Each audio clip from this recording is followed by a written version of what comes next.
até o momento da Confissão de Augsburgo, né, aportuguesando aquilo que a gente chama de Augsburg. Na realidade, a gente não vê sinais que Lutero queria fazer esta mudança radical e romper com a Igreja Católica. Tanto que neste momento, em 1930, quando eles tiveram esta reunião, e você falou algo interessantíssimo, porque Lutero era um cara que colocava a cara para bater.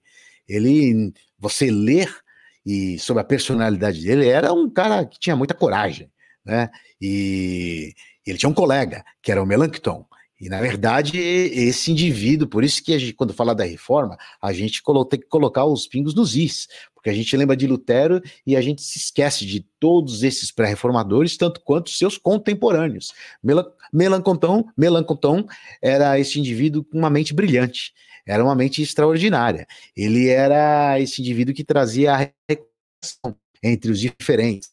Se Lutero batia de frente, Melanchthon ele dava, na realidade, esse equilíbrio que Lutero ele necessitava. Por isso que os dois trabalhavam muito bem.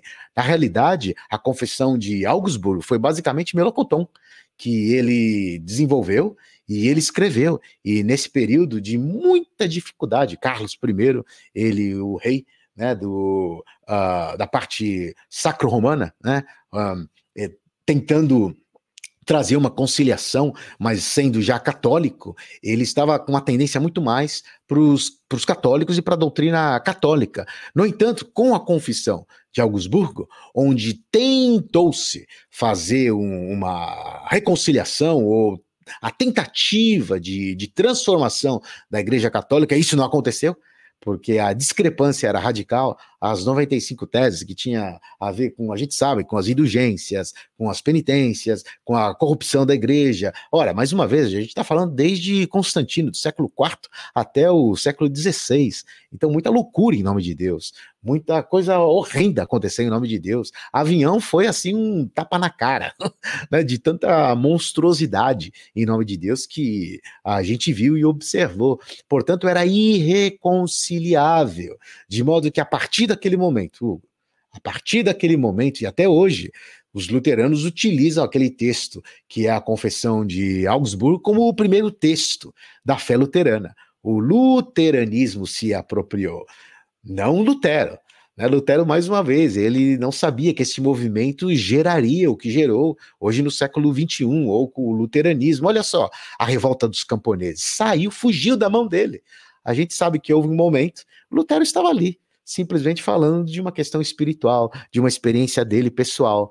Ele sabia da justificação, e ele creu, e ele abraçou, e ele percebeu que a igreja, do jeito que estava muito longe daquilo que deveria ser. Mas os camponeses, por exemplo, se aproveitaram e pensaram que aquela era a bola da vez, do ponto de vista não só político ou espiritual e religioso, mas social e econômico. E Lutero bate de frente. Então a gente pensa que a reforma também aconteceu com flores e troféus, e um sujeito pegou ali e começou a escrever, e receberam abraços e beijos, e vamos fazer a reforma. Não! Foi muita pancadaria, foi muito sangue, foi muito conflito. Então, respondendo a tua pergunta, em princípio, não.